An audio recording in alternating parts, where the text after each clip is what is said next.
Today, we're going to talk about a pretty big update from PSA and their offering system. They're now offering customers money as soon as the grades are revealed within their app. This is a pretty big change and apparently is going to be facilitated by a private group of buyers. This is an interesting one.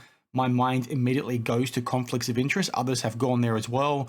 I'm going to reference a tweet from Nat Turner that I think downplays some of these things, but I want to highlight that these issues still exist. And I want to point the finger a little bit at some people out there that are sort of downplaying the issue when they really don't understand the issue at hand or why this could be considered a conflict of interest and why PSA needs to give us a little bit more information in order to make the market a little bit more comfortable with what is going on over here. Now, I'm going to reference a few things. I'll first start off with the article from Collect by Ben Burrows, where they talk about this new offering system in detail. And like it says up here via the heading, PSA is to offer cash for cards when grades are revealed, and it will basically be within the first 24 hours. And then you, as the submitter, will have a chance to sort of accept the offer, send it to eBay, or send it back to yourself. Now, previously, this was something that was already in place, but it only worked for items that were going to their vault, as it does say over here. The key change now is that this will work for all customers, and the offers are coming from partner network of buyers, i.e. a list of private buyers that have collaborated with PSA to say, hey, if these cards come in, we want to go ahead and buy them. Now, my understanding is the way it works is that these private buyers are getting the information about your grades before you do, so they can go ahead and then submit an offer to you. I'm not sure, how automated this process is or how much back and forth. Maybe it's as simple as what I said earlier. They've got, 1,000 cards that they really want. Maybe it's a key rookie. They say, hey, if it comes in at PSA 10, this is the offer we're going to give. Or once your grades pop in the PSA system, they go back to this private group of buyers and say, hey, all these cards got graded today. Which ones do you want and how much do you want to pay? PSA then facilitates them to customers. A bit vague, but something that, we need to see a bit more of, but that's essentially how it works. Now, they talk a bit more in here as to, how the process works, what they want to try and do in the future, i.e. making this available to everyone, just not private buyers. And they talk about a few other things down here below, like, offering discounts for grades if you use certain things, etc.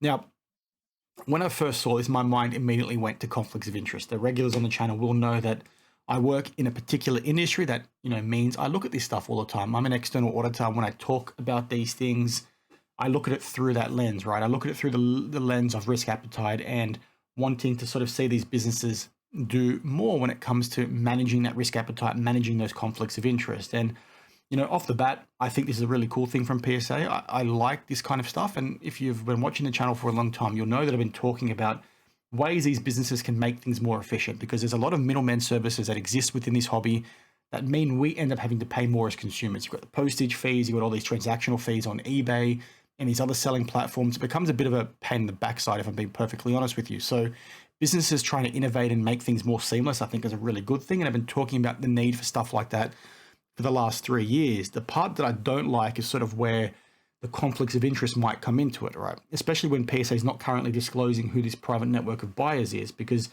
your first line of thinking should be, well, is PSA going to do something dodgy here, right? If they're telling the potential buyers what these grades are before they come to you, maybe, there's somebody within the process that can circumvent things and say, hey, I know this private buyer, they're a friend of mine, I'm going to intentionally grade this thing low so they can go ahead and get it for a cheaper price, when in reality, it's actually a higher graded card, right? That kind of stuff could be happening. Whether or not it is in reality is sort of left for us to decide, but that's one of those things that PSA maybe needs to give a bit more comfort to us as customers. There's the flip side of that, right, where you've got individuals saying, hey, PSA is going to intentionally push the price up to try and get these private buyers to pay more. That stuff is entirely possible as well. And if you're looking at this from a risk appetite perspective, if you're coming in and looking at this process, those are the kinds of questions you're going to be asking and saying, hey, PSA, as a business, what do you have in place to stop employees from doing that? And some people like Neo came out and said those same things. Is a pretty common sense to talk about, but he sort of downplayed it in the sense of, if it was happening, we would have known about it. I.e., if PSA is upgrading intentionally cards or downgrading cards, you would have heard about it at some point. And sort of, if you think those things are possible, you do you. He sort of downplayed it and sort of put it in that tinfoil category. He then went on to say, it's the Wild West, the sports card hobby, these things are going to happen. There's no regulation. It's basically free game, which I completely agree with. You also said things about, if that stuff was happening and somebody had to sign an NDA to not talk about it, because that's often something that people will say, that's why we haven't heard about it. You sort of said, well, NDAs don't really work, and you would have heard about it at some point. And Those things might be true to some capacity, but that does not mean that there isn't a risk here. And that does not mean that PSA need to do more when it comes to transparency and communication. And obviously, because I work in the field of controls and risk appetite and all those kinds of things, that's where my mind goes when it comes to stuff like this. But the thing to Neo and others in this space that are sort of downplaying that conflict of interest, they're doing it because they don't understand how the processes work or how those risks can be managed. But they need to be remembering what's happened with PWCC in the past. They need to remember what's happened with Mastro auctions and all these other shield bidding and trim cards and all these backdoored cards out of businesses over the years. This stuff has happened a lot. And what you often see is these things go on for years and years and years before you do finally hear about them. So to sort of say, well, you would have heard about it by now is not good enough. And from PSA's perspective, they need to sort of be looking after us as consumers, right? And, I mentioned a tweet from Nat Turner earlier because some people are basically saying, well, PSA's buying these cards, right, themselves. So they're going to go ahead and downgrade your grade because they want to buy it for cheaper and then regrade it and sell it for more. Nat has gone on to say that it's not them buying the cards, they're facilitating the transactions, which goes to what the Collect article itself was saying. When this stuff was first reported by others, they weren't aware that it was coming from a private group of buyers. They thought PSA was the one buying them. But we need more context here, like I said. So it's good that PSA are not the ones buying it. That gives you some comfort over the process. But who are these buyers? What are their relationships to PSA? Are they big-time PSA customers? Are they friends of Nat Turner? How closely do they work with PSA? How is this process vetted? How does it get vetted to become a partner network buyer? Is it GameStop? PSA have a relationship with GameStop. Is that a conflict of interest there for them to get things into GameStop's repacks? Right, these are all the questions that you'll be asking off the back of it to manage that perceived threat to independence. When you look in the financial world and you're looking at risk appetite and how to sort of mitigate what the public thinks is happening between businesses, it's the perceived threat that's most important, right? Because sure, you can be doing things dodgy behind closed doors, but the easiest way to sort of mitigate that is to have arm's length transactions, have everything be transparent, have things be independent. And if the market sort of thinks that something hanky-panky could be going on there, that's almost seen as the same light as hanky-panky actually going on there. So big businesses and auditors and the like will have that in mind, and they'll factor that into their decision making, factor that into who they get on certain engagements or which business relationships they engage with, etc. So that is what PSA needs to keep in mind here. They might, behind closed doors, think they're doing all things above board, and in reality, they might not be. But they need to give us that comfort as consumers. They need to come out and say who the businesses are, what the relationships are, give more context as to how the process works. Make that kind of thing publicly available, because whilst it might not be a regulated industry, it's something they need to be doing to make sure that things are done right. And if they're not, and something does go wrong here, as I've said in the past, that's why you might see a regulator come in pretty quickly and want to try and fix things and get their cash, because this kind of stuff wouldn't work in a regulated market. This gap wouldn't work in a regulated market, and just because it's not a regulated market does not make it okay. If they were a listed company, as an example, stuff like this would not fly. Things need to be mentioned at arm's length. They need to give context as to how the process works. They need to give context around how early these grades are released to people.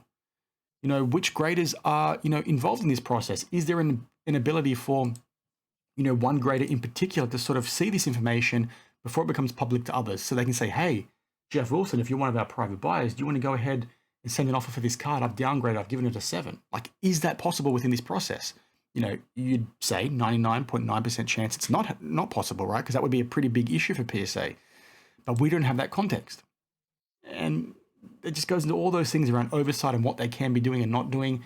We need them to give us that context. We need them to give us that transparency, in my opinion. So again, I think this is really cool. I think stuff like this needs to happen in this industry. But that does not mean we sort of let the ball drop when it comes to doing things the right way or doing things transparently.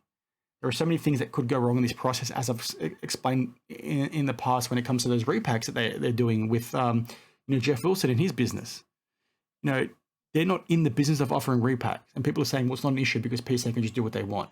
But I raised concerns in there around conflicts of interest as well, and those same things also apply here. We need transparency. So anyway, I like the idea behind it. I like the idea they're getting rid of friction within this industry. I like the idea they're making things more efficient.